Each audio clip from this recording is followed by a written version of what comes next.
بۆقسەکنی زیاتر لە بارەی بڕیارەکەی دادگای فیدراڵی وارکی نوێنەرانی کورد لە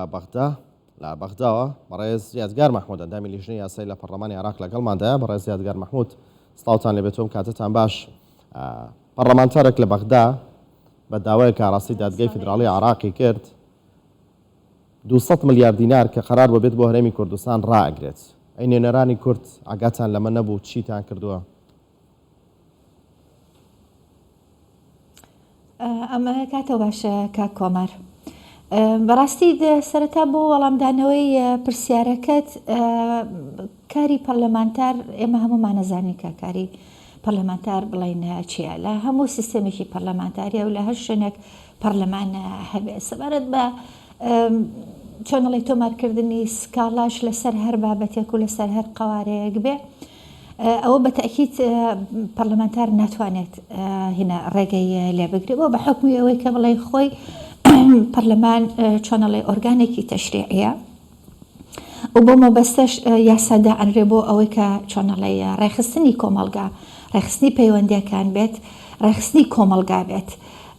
و هەروەها دادگاکانیش بێگومان بە هەمان شێوە ئەوە بڵێن کار و دەرئەنجام و ئەرکی سەرەکی بڵێنە دادگاکانە. بۆیە وەکو پەرلەمانتار ڕاستێکی وەکو نوێنەر ئێمە ناتوانین ڕێگە لە هیچ سکاڵایەکی هیچ هاوڵاتیەکی تر ئایا نوێنەر بێ هەر کەسێک بێت هین بکات ڕێگری لێ بکەین، بەڵکو ئێمە دەتوانین بەشدار بین متابعی بڵێن هینەکە بکەین، سکاڵاکە بکەین و چاڕوانی دەرەنجامی سکاڵاکە بکەین لەسەر ئەوەی کە ئایا دەرەنجامی ئەو سکاڵایە چییە دەتوانرێ هەنگاوی دواتر بنرێ. هەر بۆیە سەبارەت بە تۆمارکردنی ئەو سکاڵایە لە دژی یارێم و لە دژی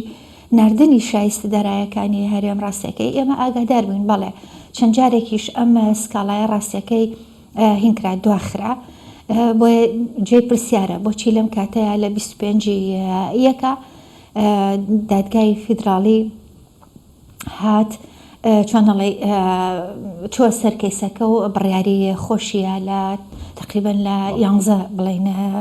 پەڕەیە. بەڵام خۆی پرسیارەکە دەبێت ئەوە بکرێت بۆ دە هەر ئیزافەی پرسیارەکەی بەڕێزیش ڕاستیەکەی ئەمە خۆی یەکەمین جار نییە کە هینەکرێت سکاڵا لە دژی هەرێم تۆمارەکرێەوە بزانم بە هینە کۆی گشتی ئەو سکاڵانەی کە دژی هەرێم تۆمارە کراون لەم چەند ساڵەی بڵێن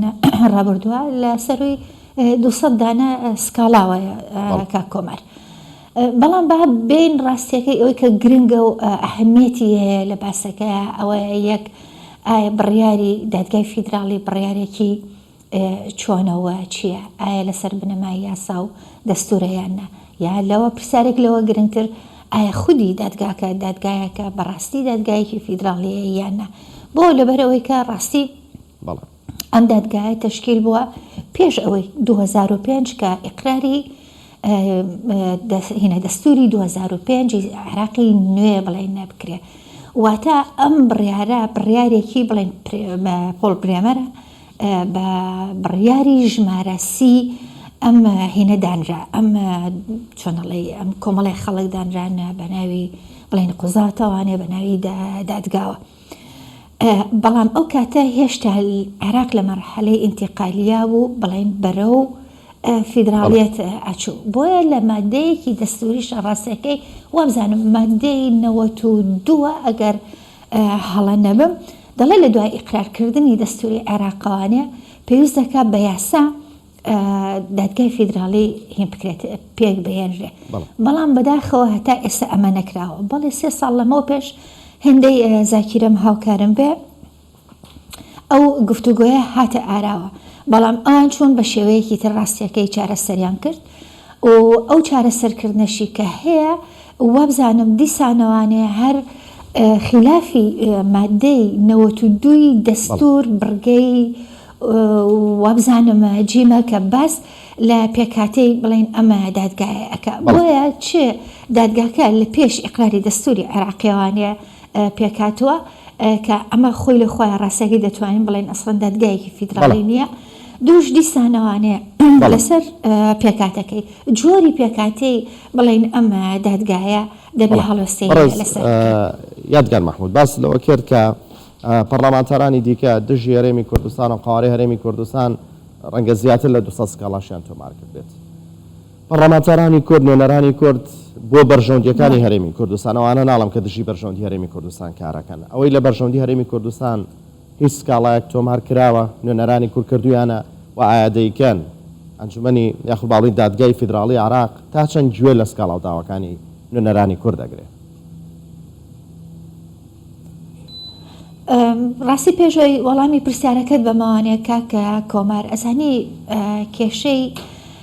هەرێم چییە؟ ئەم کێشەیە تەنها لە پەرلەمانیشانە بەڵکو ئەم کێشەیە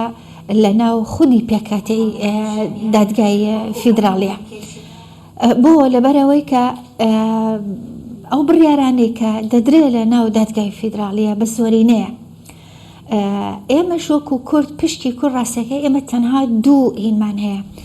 تەنها دوو دادوەرمان هەیە لەسەر پشتی کورد پێکاتەکەی بە پێی بڵێن ژمارەی دادگای فیدراڵی 9 کەسن سەرۆکەکەیەتی لەگەڵ 8 کەسە مانای ئەوەیە ئەگەر ئەم دوو دادوەرە کوردەش ڕاستیەکەی هەر دەنگ نەدات ئەوان بە پێی ئەو ڕێژەی کە دانراوە بۆ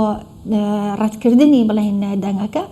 بە زۆرینە ئەوان هەر هینی ئەەکەن هەر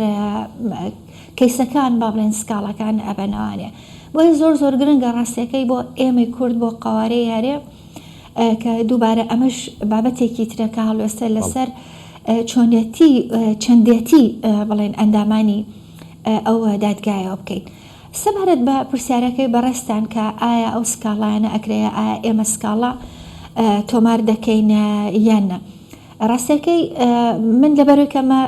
یەکەمین خولمە کە ئەبمە نوێنەری میلەتی خۆم بەڵێ لە ڕابردووە چەند سکاڵایەک لە دژی حکوومەتی بڵێن ئیتیحادی لەلایەن پەرلەمانتارانی کوردەوانی ئەوانێک کە بۆ بەرژەوەندی کورد بێگومانە چوونەتە ئەوێ سکاڵایان تۆمار کردووە بەڵام مانای ئەوە نییە کە لەمە دووە بابەت نەبێت کێشە نەبێت کە قابلی ئەوە نەبێت بڵێن سکاڵای لەسەر تۆمار بکرێ بڵێ چەند بابەتێکن کە کورد دەبێت ڕاستەکەی وەکو چێ وەکو قوارە چێ وەکو نوێنەرانی کورد ئێمەش دەست بکەین بە تۆمارکردنی بڵێن ئەو سکاڵایانە لە بەرژەوەندیەکانی هەرێمی کوردستان. بەڕێز یادگار کاوا بۆ بێتەوەی تۆ باسەکردەوەیە جگەلەوەی کە زۆر کات باس لەوە کرێ وترێت دادگای فیدراڵی خۆی دادگایکی نادەستوریە بڕیارەکانی هێندەی سیاسین هێندەی یاسایی نین گرفت لە دابشکردنەکەش هەیەواتە لە دابشکردنی ئەندامەکان واتە ئێستا لە پێکاتەکانیش داواکەن ئەڵێ نەبێت نوێنەری ئێمەشی تێدا بێت واتە دەتوانین بڵێن گرفتە سەرەکیەکە لە دەرچوونی بڕیارەکان لەوێ ناهاوسەنگیەکە لە بوونی ئەندامان و دابشکردنی ئەندامان و پێکاتەکان. بەدڵنیایەوە لە مەهینە حکوومەتێکی فیدراڵە ڕاستیەکەی نابێت بە پرینسیپی زۆرینەوە کەمینە بڕیارەکان بڕیارە چارە نووسازەکان یەکلایی بکرێتەوانێ بۆ لەبەرەوەی کە چۆن ئەڵێمە زمانی ڕاضیاتە زمانن لە زمانی ڕاضیاتە یەک زائیدەن یەکسانە بێ بە دوو ئەمە کۆنکرێتە بەڵام دەکرێت خوێندنەوەی تری بۆ بکرێت ئەم یەک زائیدەن یەکە ناکاتە دوو بەڵام ئەمە چۆن ئەڵێ بابەتێکی ترە و بابەتێکی زۆر ئەبستراکتە بۆیە لە سیستەمێکی فیدراڵیە ڕاستیەکەی ئەگەر پەنا ببرێتە بەرزۆرینەوە کەمینە ئەو کاتە مەفهومی فیدراڵیەت ڕاستیەکەی ون دەبێت هیچ هینێکی نابێت چۆنەڵێ هیچ گرنگیەکی ئەو تۆی نابێت و تەنها ئەو سیستەمە بە شکلی دەبێتە سیستەمێکی فیدراڵی بۆ هەروەکو دەمەڵگەڕامەوە بۆ سەر چۆنەڵێ ڕۆحی ژمارەکان و زمانی ڕاضیات تۆ ئەگەر تەنها دوو کەست هەبێت لە ئۆرگانێکە بەڵام باقیەکەی تری لە تۆ نەبێت بەدڵنیایەوانە یعنی چۆنەڵێ دەزانی پێشوەخت کە تۆ کەیسەکە دەدۆڕێنیت. بەڕێز یادگار مەحموود ئەندامی لیژنەی یاسایی لە پەرلەمانی عراق لە بەغدا و لەگەڵماندا بوو. سپاس بۆ بەشداری شرۆفەکانت.